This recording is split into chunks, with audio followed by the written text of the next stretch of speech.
Ahmadi, go and check who's at the door. His mother's voice rang from the kitchen. A knock had just echoed through the small hallway. Ahmadi, a very energetic 13-year-old boy, ran quickly to the door in excitement. He peeped through the small spy hole and shouted in excitement, "Mommy, it's Uncle Emmanuel!" Ahmadi's voice sounded through the house, full of excitement because of how much he loved his uncle. Ahmadi swung the door open. Standing in front of him was Uncle Emma, as Ahmadi fondly called him. His uncle was a tall, broad-shouldered man with an ever-smiling face that made people nickname him Smiler. He wore a neatly pressed shirt and a plain trouser and carried a brown bag over one shoulder. "Uncle Emma!" Ahmadi shouted, jumping into his uncle's outstretched arms. Uncle Emma laughed heartily, lifting Ahmadi off the ground in a bear hug. "My boy, you're growing like a beanstalk," he teased, ruffling Ahmadi's hair as he set him down. Ahmadi's mother emerged from the kitchen, wiping her hands on a dishcloth, followed closely by his two sisters, Ada and Nkem. The little parlor came alive with greetings, laughter, jokes, and warmth as Uncle Emma handed out wrapped gifts to Ahmadi and his sisters. Their mother, a gentle and humble woman with a smile that could soften hearts, thanked her brother-in-law over and over again.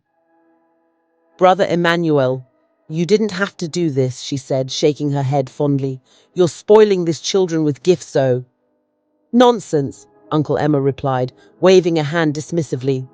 "These children are like my own. You know how much I love them. I'll always spoil them when I can. These are my only brother's children. If they don't eat my money, who will?" he asked, jokingly. Just then, Ahmadi's father, a calm and wise man who always seemed to carry the weight of responsibility on his shoulders, descended the staircase from his study. He was Uncle Emma's older brother. "Emma! My brother!" Ahmadi's father said, his voice booming with joy. The two men hugged tightly, sharing a bond that time and distance could not erode. That day, the family gathered around the dining table for lunch, their laughter and banter filling the home. "Uncle Emma is the best," Ahmadi exclaimed between bites, his grin stretching from ear to ear. The words would stay with him for years, but little did he know that life, so full of promise and love, would soon take a devastating turn. 2 weeks later, the family was filled with excitement. Uncle Emma had invited them to the grand opening of a luxurious hotel in town, a grand event he'd spoken about during his last visit. What made the event more important was that Uncle Emma and some of his friends were the owners of the hotel. Ahmadi had told his friends at school, and their envy only added to his anticipation. "You're lucky, Ahmadi. Your uncle must be rich. I wish I have an uncle like him," his friend Femi said, with a note of admiration in his voice. Ahmadi shrugged modestly. "Uncle Emma is just really nice and loving," he said, not knowing what the future holds for him and his uncle. The day of the party finally arrived. Ahmadi wore his best clothes, a navy blue shirt and pressed khaki trousers, and his sisters, Ada and Nkem, looked radiant in their matching dresses. Their father, as always, said a short prayer before they left. "May God protect us on this journey and remove every accident from the way," he said solemnly. The family climbed into the car, and laughter filled the small space as they shared stories and playful teasing on the road. Ahmadi gazed out the window, watching the clear skies and quiet roads. "Papa, look!" Ada pointed to a flock of white birds flying above them. "Yes, my dear," their father replied. "Birds always remind us of freedom." Freedom. The word lingered in the air, though no one understood its significance yet. Suddenly, a jarring sound disrupted the laughter, a screeching of metal against the pavement. The car jolted violently. The brakes had failed. "Jesus!" Ahmadi's mother screamed. "God help us!" his father shouted. In an instant, their car collided with an oncoming truck.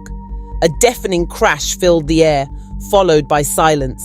A few days later, Ahmadi awoke to the smell of antiseptic, bright white lights, and the soft beeping of a monitor. He was feeling pains all over his body, and his mind struggled to remember what happened. Only fragments of memory was left. Where am I? he croaked. A nurse appeared at his side, gently adjusting his pillow. "Thank God you're awake, dear. Rest now." Amadi's heart raced. "Where's my family? Mama? Papa?" he asked desperately, his voice shaking. The nurse's face fell, her eyes filled with pity. "Rest now," she repeated softly. Days later, Uncle Emma appeared at his bedside, his face lined with grief. He sat down beside Amadi and took his hand. "Amadi," he began, his voice breaking, "you're strong. You must stay strong." "Where's Mama and Papa?" Amadi demanded, tears stinging his eyes. He tried to doubt what his mind told him, trying to still hold on to hope. But Uncle Emma's silence was louder than any words. Amadi's chest tightened as the truth settled like a stone in his heart. "They're gone, aren't they?" His voice came out as a whisper. Uncle Emma nodded slowly, tears slipping down his cheeks. "They're with God now." Amadi turned his face to the wall and sobbed uncontrollably. The days that followed were slow and painful. There were different surgeries and stitches done on him as a result of the accident. His body was covered in bandages, and a hollow emptiness in his heart that no one could fill. After 2 months in the hospital, Amadi was discharged. He had no one left except Uncle Emma. "I'll take care of you, my boy," Uncle Emma promised, holding him close. "You're my son now." At first, living with Uncle Emma brought a sense of comfort. Uncle Emma's house was larger than Amadi's old home, and he was welcomed warmly by Uncle Emma's wife and 5 children. The younger kids adored him, often following him around like little ducklings following their mother. "Amadi, play with us," they would chant. Amadi loved them and always played with them. Uncle Emma bought Amadi clothes, books, and even promised to send him to the best school. Despite his loss, Amadi believed life might finally return to normal. "You're the golden child," Uncle Emma would say, patting his head. "You'll make this family proud." Amadi excelled at school, earning praise from teachers and peers alike. When he graduated from secondary school as one of the top students, universities clamored to offer him scholarships. But just as his bright future stood in front of him, darkness began to creep into his life once more. Please, if you are still watching, leave a like on this video. It helps push this video to more African story lovers. Also subscribe to Black Chronicles African Tales for more videos like this. Some months later, Amadi had gained admission to the university. He was very happy that his life was finally getting normal again. One day when he went to bathe, Amadi saw a small sore on his leg, just below his knee. At first, he thought it was nothing. "It's just a boil," he told himself. He started buying antibiotics at the school pharmacy, but the sore refused to heal. What made it worse was that every week from Friday to Sunday, the sore began to form pus and emit a very bad smell. The pain during these days was unbearable too. It was as if fire was eating his flesh from the inside. Amadi cried alone in his university room. His friends and roommates started avoiding him because of the stench. One evening, he called Uncle Emma to tell him about the sore. "Uncle, I don't know what's wrong. There's this sore that just appeared on my leg. The doctors can't find what the cause is," Amadi explained, his voice trembling. Uncle Emma arrived at the university a day later, bringing food and money. "The sore is nothing, my boy," he assured him, smiling. "Just a scratch. It'll heal." But the sore didn't heal. It became Amadi's constant tormentor, a prison of pain. When Amadi returned to his uncle's house after his semester ended, he was stunned to see their new home, a mansion with marble floors, crystal chandeliers, and expensive cars parked in the driveway. "Uncle Emma, thank God, seems God has really blessed you. This is really good." "God has been good to me," Uncle Emma replied, avoiding his gaze. But people have been gossiping Uncle Emma in the community. Some believe that he has joined a secret society. People spoke of dark rituals, of sudden wealth that could not be explained. They said he had joined a cult, but they were all rumors. Amadi, still consumed by his mysterious illness, paid little attention to what people were saying. He believed his uncle loved him, and his focus remained on surviving the pain. In Amadi's third year at the university, a boy named Daniel moved into the room opposite his. Daniel was tall, dark, and carried an air of quiet strength. Unlike others who avoided Amadi because of his foul-smelling sore, Daniel chose to be friends with him. Amadi was very happy that he had found a friend that liked him irrespective of his disability. Daniel was practically the only friend Amadi had in school, but Amadi did not know that his newfound friend was more than just a friend. One evening, as they played PlayStation, Daniel paused the game and looked at Amadi seriously. "What's wrong with your leg?" Daniel asked gently. Amadi hesitated. He was feeling ashamed. He didn't want to talk about it. But Daniel's kind demeanor made him open up. He told Daniel everything, from when he lost his family, to moving in with Uncle Emma, and the supernatural sore that suddenly appeared and refused to heal. Daniel listened quietly to everything Amadi said before speaking. "I think I know someone who can help you. My mother is a spiritual healer. I believe she can help you." Amadi looked at him skeptically. "A healer?" "Trust me," Daniel replied firmly. "She can help." Reluctantly, Amadi agreed. Before he fell asleep that night, he thought about what Daniel had told him. He thought about how life will be if Daniel's mother could heal him. He thought about what she would say the cause of the sore was. What if it was a human being that was behind it, he thought. The journey to Daniel's home was long, giving Amadi time to reflect. He thought of Uncle Emma, the man who had been his lifeline. He was grateful for his uncle's help. But then he began to think about the option of his uncle being behind it. He removed the thought from his mind. Life can't be that cruel, he said to himself, but he could not help but think of the name the healer will mention as the cause of the illness. They stopped at the bus stop and took a motorcycle to Daniel's family house. When they arrived, Daniel's mother welcomed them warmly. She was a simple woman, her presence calming and powerful. She looked at Amadi and immediately sensed the dark energy surrounding him. The boys ate and had their bathe before Daniel's mother called Amadi to the sitting room to speak with him. She told Amadi to kneel down, and she started saying a prayer that seemed to last forever. "You've been cursed," she said solemnly after a long prayer. "Someone close to you tied your life source to their wealth. As long as that sore remains, they will continue to prosper and you will continue suffering." Amadi's heart sank. "Who did this to me?" he whispered. Daniel's mother's eyes softened. "Your uncle Amadi. Your uncle is the cause of your suffering."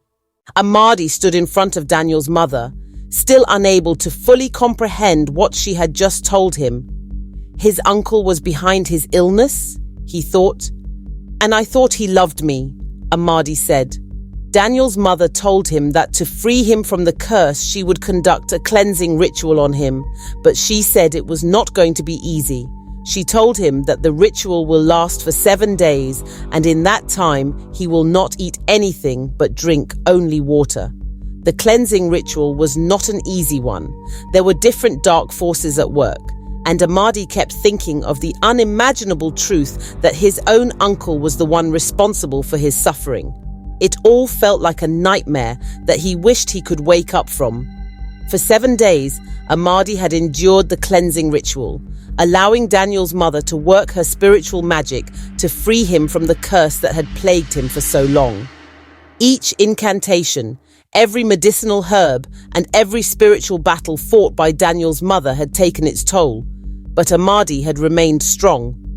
And now, as his leg healed and the pain began to subside, he knew what he had to do. It was time to confront Uncle Emmanuel. Daniel's mother had made it clear that once Amadi was free from the curse, there was one final step. Amadi needed to confront his uncle in front of the family elders, where the truth would be laid bare. It was a difficult task, but one that Amadi knew he couldn't avoid. He couldn't let the man who had destroyed his life continue to live in peace. That evening, Amadi received a call from his uncle, a summons to attend a family meeting at Uncle Emmanuel's house. The elders of the family were to gather and discuss matters of family importance. Amadi knew this was the moment he had been waiting for, and he had to use it because the family meets just once in a year. Amadi entered his uncle's parlor with a sense of calm determination. He had prepared himself for this moment, even though his heart raced in his chest. He had rehearsed his words, knowing that the weight of the truth would shock everyone in the room. Uncle Emmanuel sat at the head of the table, surrounded by the family elders. He greeted Amadi with a warm smile, his usual charm masking the dark secrets that lay beneath the surface. Amadi forced a smile back, but inside he was boiling with anger and betrayal. "Amadi, my boy," Uncle Emmanuel said, his voice filled with warmth. "I'm glad you could make it. We were just about to begin." Amadi nodded politely but did not speak. He could feel the weight of the eyes on him, the elders watching with curiosity. He knew that this was the moment when everything would change. Uncle Emmanuel gestured for Amadi to sit, and the young man did so, taking a deep breath before speaking. "Uncle," Amadi began, his voice steady but firm, "I need to speak the truth.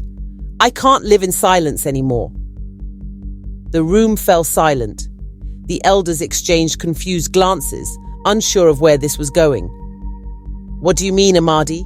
Uncle Emmanuel asked, his voice losing its warmth, now tinged with suspicion. "This is a family meeting with people old enough to be your parents. How dare you speak out of turn?" Amadi stood up, his voice growing louder, more passionate as he spoke. "You've been the one causing me pain, Uncle," Amadi shouted, pointing directly at him. "You did this to me, the sickness in my leg, the curse, everything. You used me for your selfish desires, for money, for power. You used me for money ritual." The room erupted into chaos. The elders stood in shock, murmuring amongst themselves. Uncle Emmanuel's face turned pale as Amadi's words hit him like a blow to the chest. "Amadi, what are you saying?" Uncle Emmanuel stammered, his eyes wide with disbelief. "I know what you did," Amadi continued, his voice trembling with anger and hurt. "You used juju to curse me, to keep me sick, so that you could become rich. You sacrificed me for your own gain, and now I'm finally free. I'm healed." The elders sat in stunned silence, their eyes shifting between Amadi and Uncle Emmanuel.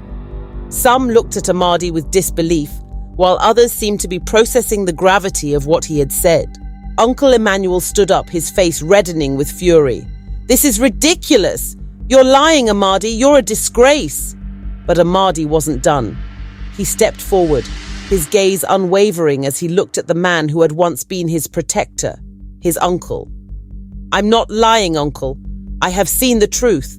I know what you did, and now you'll face the consequences." The room was thick with tension. Uncle Emmanuel's face twisted in rage as the truth hung in the air. He tried to speak, to deny it, but the words caught in his throat. And then, something strange happened. Uncle Emmanuel's eyes widened in terror, his body trembling uncontrollably. He staggered backward, his hands reaching for his head as if he could silence the voices in his mind. What's happening?" Uncle Emmanuel muttered, his voice cracking. No, this can't be." The room watched in horror as Uncle Emmanuel began to collapse. His hands shook violently and he fell to the floor, screaming as if some unseen force was tormenting him from within. "It's the spirits," one man whispered softly from the corner, his voice filled with both pity and sorrow. "The curse he placed on Amadi is now consuming him. This life." Uncle Emmanuel's eyes glazed over, his mind unraveling before their eyes. He began to confess of how he used Amadi for money. He said that after Amadi moved into his house, his business began to lose money. Things became bad for him and one of his friends advised him to join their society. He refused for a while but finally joined. He said that he was asked to use someone that he loves dearly and he used Amadi. His body twitched uncontrollably as he confessed, crying out in agony. The elders stood frozen, unsure of what to do. Some were frightened, others were in disbelief, but none could deny what was happening in front of them. With a final anguished scream, Uncle Emmanuel's body went limp. He lay motionless on the floor, his once powerful presence reduced to a broken shell of a man. The room was still. "Take him away," one of the elders finally said, his voice cold and stern. "We cannot allow this madness to continue. He must be taken to the psychiatric home." The family members and elders quickly moved to carry Uncle Emmanuel away. His once wealthy and influential status meant nothing now, as the truth of his evil deeds had been revealed. He had run mad, consumed by the very forces he had sought to control. Amadi stood in the middle of the room, his heart heavy with both relief and sorrow. He had confronted the man who had caused him so much pain, and now his uncle would pay the price for his actions. In the weeks that followed, Amadi's life began to change. The weight of his uncle's curse had been lifted, and with it, the burden that had haunted him for so long. He returned to his studies, determined to build a future for himself, free from the darkness of his past. After some months, he graduated as the best student in his class. He was offered a job at a multinational company where he would begin a new chapter of his life. He remained in close contact with Daniel and his mother, who had become like family to him. But the memories of the past, of his family's tragic loss and the betrayal by the man he had once trusted, would never fade. They were part of him now, shaping the person he had become. And though his uncle had fallen into madness, Amadi knew that he had made the right choice in confronting the truth, no matter how painful it had been. Amadi's life had come full circle.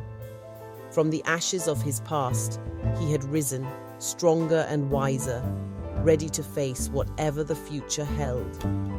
Please, if you watch till the end, do not forget to like, share and comment where you're watching from. Also, subscribe to Black Chronicles African Tales and check our playlists to enjoy more stories like this.